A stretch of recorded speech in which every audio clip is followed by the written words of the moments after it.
There is a God complex that comes with living on the 40th floor.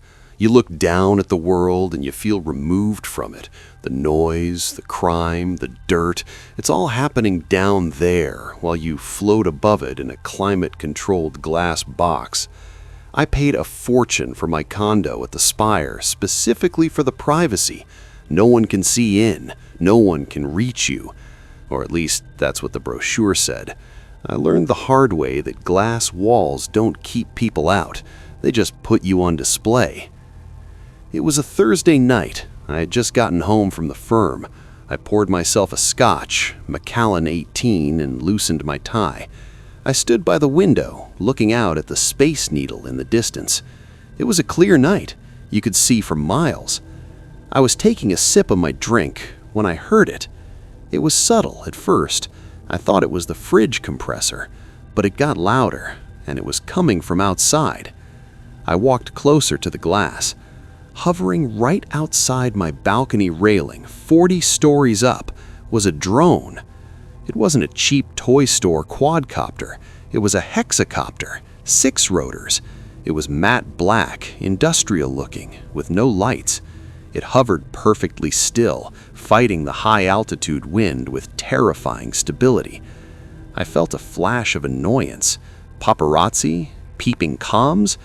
I grabbed a pair of binoculars I kept on the bookshelf and focused on the machine. I expected to see a camera lens, a GoPro, a telephoto lens. But there was nothing. The front of the drone was a flat mesh speaker grill. No glass, no lens, no sensors that I could see, just a black box with rotors. "Get lost," I yelled through the glass, waving my arm. Then the drone spoke. "That is a 2018 Armani silk tie, Elias. You really shouldn't throw it on the floor. It wrinkles easily." I froze. My tie was indeed on the floor behind me, near the sofa.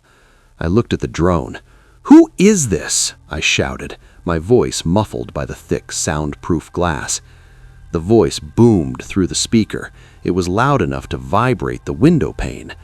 "You are drinking Macallan, neat. Your hand is shaking. You spilled a drop on the coaster." I looked down at the coaster. A single drop of scotch was sitting on the leather. My stomach dropped. I backed away from the window. "How can you see that?" I whispered. The drone didn't have a camera. Even if it did, the angle was wrong. To see the coaster on the coffee table, you would need to be looking down from the ceiling, not horizontally from the balcony.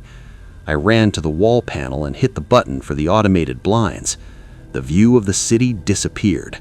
I was enclosed in my living room. "Okay," I muttered. "Okay, just a prank." I sat down on the sofa, out of breath. I reached for my phone to call the building security. The drone spoke again, but this time the sound didn't come from outside. The volume was muffled now, coming through the glass and the heavy shades, but I could still hear it clearly. "Closing the blinds is rude, Elias, and pointless. I can still see you. You are unlocking your iPhone. You are dialing the concierge." I dropped the phone on the couch. "How?" I screamed. "How are you doing that?" I looked around the room. Hidden cameras? Was my apartment bugged? I started tearing the room apart. I flipped cushions. I checked the smoke detectors. I checked the vents. "You're getting warm," the voice mocked from outside. "You're checking the bookshelf now. Nope, nothing there. Try the lamp." It was narrating my search in real time. I grabbed the heavy floor lamp and smashed it against the wall. "Temper, temper," the voice droned. "Now you have glass in your socks." I was hyperventilating. I felt like a rat in a maze. The drone outside was just the speaker. The eye was inside with me. I ran into the hallway. No windows there. I stood in the dark corridor, panting. "Running to the hallway," the voice said. "Cowardly, but I can still see you. You're leaning against the bathroom door. You're crying." I wasn't crying, but I was close. I realized something. The voice was synthesized, but the cadence, the delay, it was practically zero latency. Whoever was watching me wasn't watching a recorded feed. They were watching live. I ran into the bathroom and locked the door. No windows, just tile and mirrors. I sat in the bathtub and pulled the shower curtain closed. Silence. I waited 5 minutes. The drone outside couldn't be heard from here. Then my phone, which I had left in the living room, buzzed. I realized my Apple Watch was still on my wrist. It was connected to the phone. A text message appeared on my watch face. Sender, unknown. Message, I can't see you in the bathroom. Come back out. We were having fun. I stared at the watch. I can't see you in the bathroom. That was the clue. Whatever was watching me had a visual of the living room and the hallway, but not the bathroom. It wasn't X-ray vision. It wasn't thermal. It was a camera with a wide field of view that could see almost the entire apartment. I thought about my electronics. The smart TV, it was off. The laptop, closed. The security system, I didn't have internal cameras, only door sensors. Then it hit me. The cleaning lady came on Tuesdays and Fridays. Today was Monday. But yesterday I had bought a new gadget. I slowly got out of the bathtub. I wrapped a towel around my head to hide my face, leaving just a slit for my eyes. I walked back into the living room. "Welcome back, Elias," the voice boomed from the balcony. "Nice towel. A bit medieval." I ignored the voice. I scanned the floor. There it was, sitting in its charging dock near the kitchen island, my new gadget, the robot vacuum, the high-end model, the one with advanced AI navigation and object recognition. It had a camera on the front to map the room, a camera that pointed up at a 45-degree angle, and the little status light on the vacuum was green. It was active. I walked over to it slowly. "Don't do it, Elias," the voice said.